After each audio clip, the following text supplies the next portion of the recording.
Hey Young and the Restless fans, it's Radhika from The Young and the Restless, and we're going to talk about tonight's absolutely unhinged episode.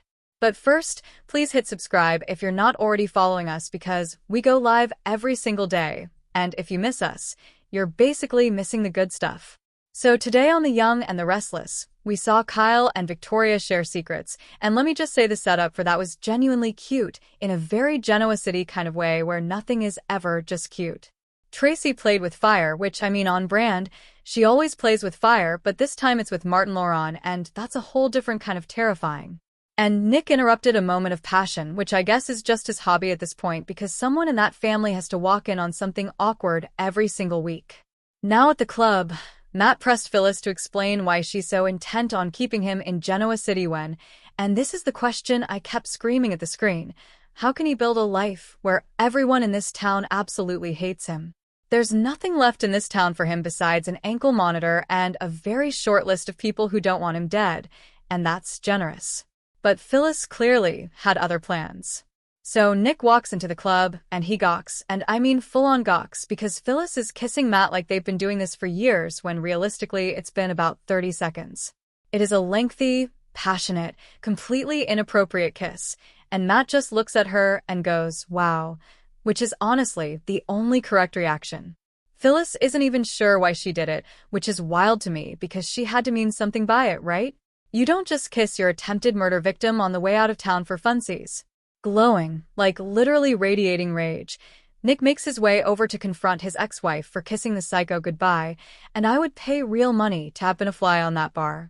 Phyllis is outraged by the intrusion, and of course she is, because in her mind she was doing something meaningful, and Nick was ruining it. So they get into it, and I'd say it's the Phyllis and Nick special, which is never pretty. Nick asks Matt why he's still there because Matt literally said he was leaving town, and Matt chuckles, which is the worst possible answer, and says that was an hour ago. Phyllis reminds Nick, loudly, that the two of them saved his life, and she's not wrong, which makes it worse. Nick growls that he wants Matt gone, now and this time forever, and you can practically hear the air leave the room when he says forever because that word means something in the Newman vocabulary. Phyllis and Nick bicker, and they debate whether Matt is the same guy who terrorized the Newmans, and honestly that debate is already kind of doomed because Matt has done a lot of awful stuff and one good deed does not a redemption arc make. Matt interjects that he has tried to make amends, it didn't work, and he's leaving. Phyllis argues, you don't have to, and then drops the bombshell that the Newmans don't get to choose who goes. Which, she's not wrong, but the audacity. Then she literally pulls Matt by the arm and they head upstairs, leaving Nick fuming at the table, which is a visual I won't forget. Now Victoria arrives and she talks to Nick about Nikki's situation, and I love that this is happening while he's melting down about Phyllis, so he's splitting his crisis in two. Victoria isn't sure how she'll handle things, and she actually says out loud that she fears she'll be tempted to take a drink, which is huge. Honestly, that's the most vulnerable Victoria has been in months.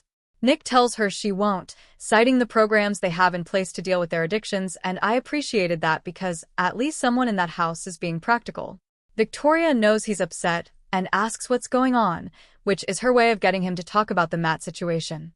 Victoria is grossed out, but unsurprised, to hear he found Phyllis and Matt making out, and she goes, self-destruction is in her DNA. Which, ouch but accurate. Nick argues she's Summer's mother, and if she doesn't have her kids' support, there's no telling how far into the deep end she'll go, and I do buy that to a degree. Victoria squints and asks, are you jealous? And that is the question of the night. Upstairs, Matt recalls that Phyllis clobbered him over the head the last time he was there with her, and he questions her motives, which honestly he should because she hit him with a literal object. Phyllis insists she has genuine remorse and is asking for his forgiveness, and I want to believe her, but I've watched this show for too long. Matt wipes her slate clean, and I'm putting that in air quotes because nothing in Genoa City is ever that simple, but he's still leaving town. He even offers to take her with him, which is bold. They banter as she tries convincing him to stay, and Matt tells her Victor threatened him with prison. Phyllis warns he could definitely make that happen, and you would think that's a deterrent, but apparently not for these two. Now over at the Abbott mansion, Diane fusses over Jack, who is relieved to be home, and they kiss and cuddle on the sofa until Kyle interrupts, welcoming his father home, and that was such a sweet beat, and I liked that.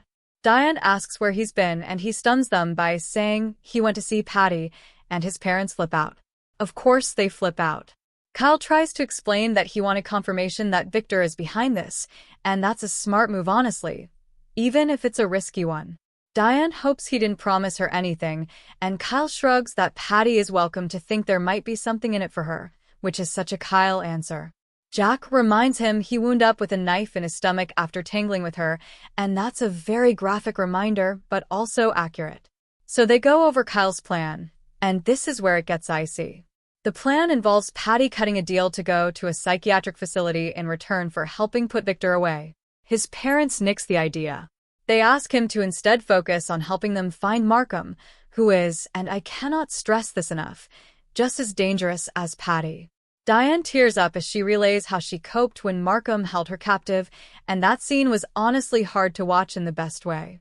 She explains how she tricked him, and she worries that he's out there in hiding, waiting to get his revenge. She says she and Kyle are the only two people who can bring him down, and he may want to do something about that. So now we have a Kyle lineup for danger. To their chagrin, Diane next announces that she'll look for Markham herself, and she'll start with the books by Alan Laurent in his house. He co-authored a paper with him, but it was after Martin stepped in as his brother, which is a deep cut. I love it. Tracy enters as Diane declares she has to contact Martin Laurent, and Tracy is appalled, like, bone-deep appalled. Tracy demands to know why Diane wants to contact Martin, and Diane believes there's a connection between him and Markham. Jack argues that Laurent won't help them, and Tracy agrees, but then drops the line of the night. He will never talk to you, but he might talk to me. Jack forbids it. Tracy says it's not his decision, and you go, girl. She can play the game as well as Martin can. Jack agrees to call Burrow to set it up. Tracy and Diane go over Martin fooling everyone, and Tracy explains the anger she carries, which will help her help Diane. If Martin knows where Lawrence is hiding out, she thinks she has an angle to get the information out of him, and I believe her, honestly. Tracy Abbott walking into that conversation angry is not the same as Tracy Abbott walking in scared, and angry Tracy is lethal. Definitely not jealous is right, because in the club, Nick tells Victoria he's not jealous, just protective of Phyllis, and I'm sorry, but that sounds exactly like jealousy with a bow on it. Matt is good at playing the long con, he says. Victoria sniffs that he's rescued Phyllis too many times, and if she won't listen, it's on her. Exasperated, Nick stands up to leave, and as he heads upstairs, Kyle enters, and I love how the script just keeps stacking people in rooms. We got a preview, and I'll just say it out loud. Will Nikki see again? Because that's hanging over everything. Kyle joins Victoria and asks after Jack, and Kyle says he's alright, it's just been a day, which, yeah, no kidding. She invites him to join her for a drink, and he agrees as long as they talk about anything but their families, and that is such a Kyle ask.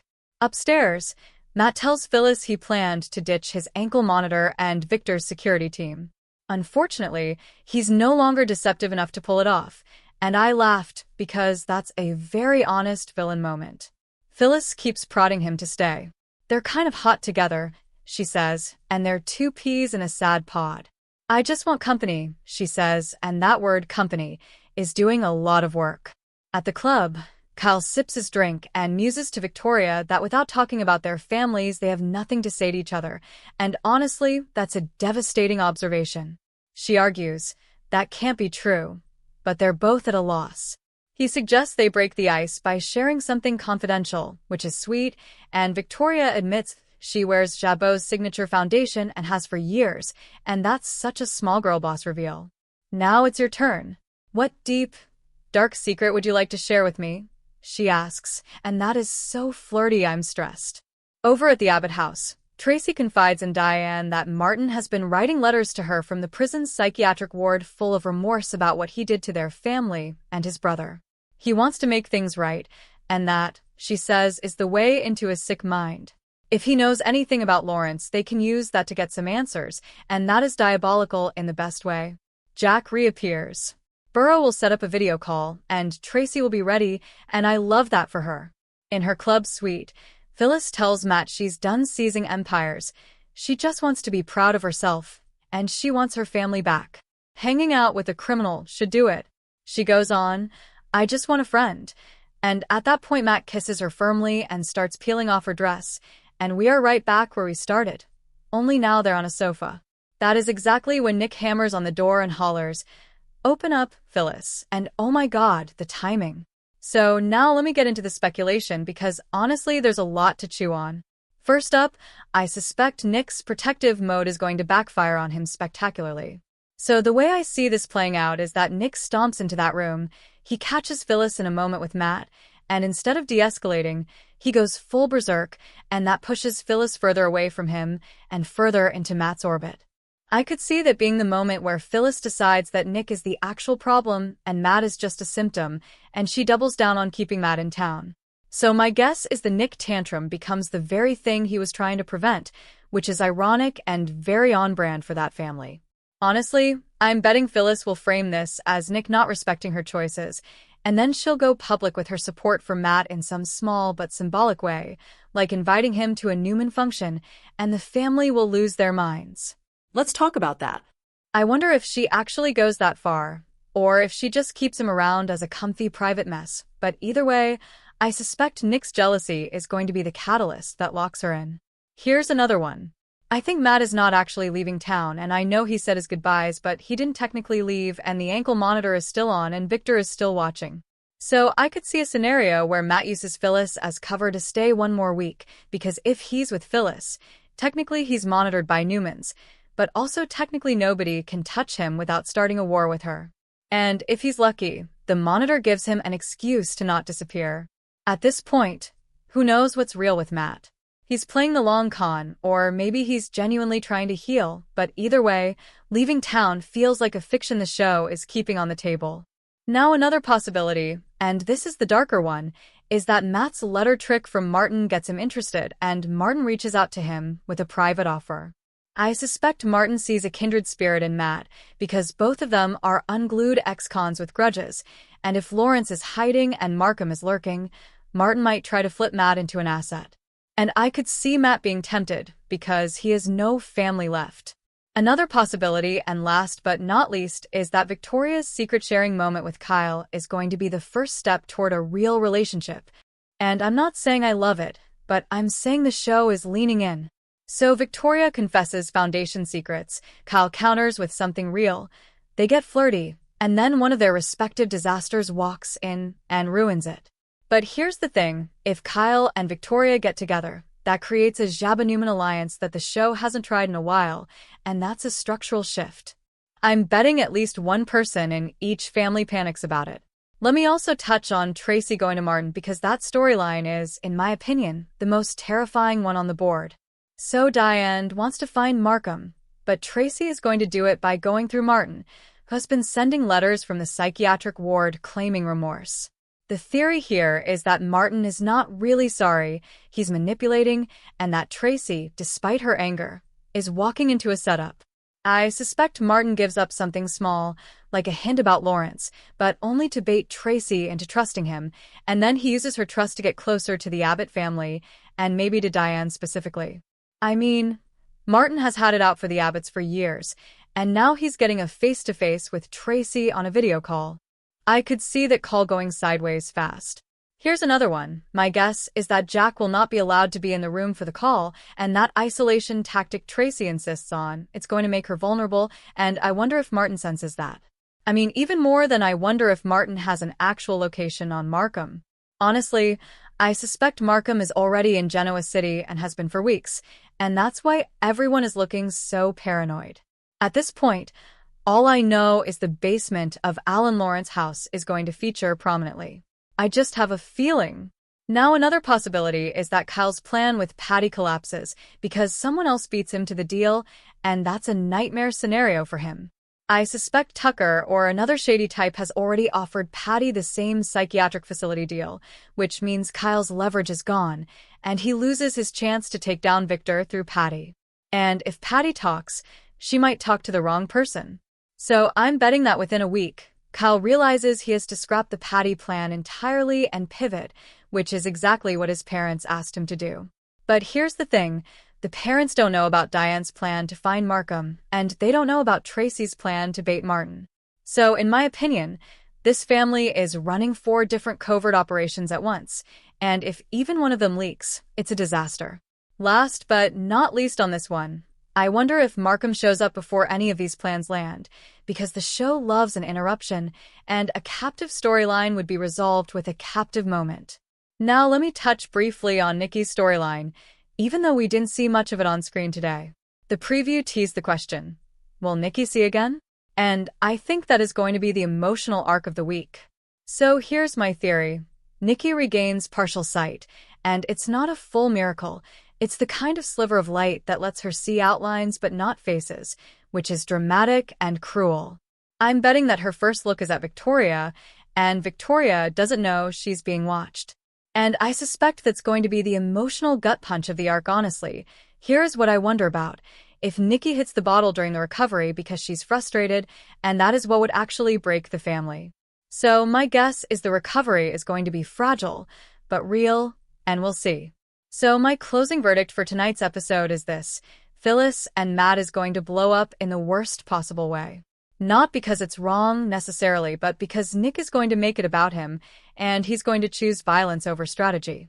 And the Newman family is going to choose Phyllis over Nick for once, which is going to be its own little crisis. In the meantime, Tracy is about to open a door that does not close easily, and Diane is going to drag that whole Markham situation into the light earlier than anyone planned. So as a host, my final takeaway is that this episode set up 6 different kindlings, and any one of them can catch first. We'll see. Thank you for being a loyal listener. Follow us wherever you get your podcast, because you don't want to miss the next episode. The Young and the Restless is on all the major podcast platforms, including Apple Podcast, Spotify, iHeartRadio, and more.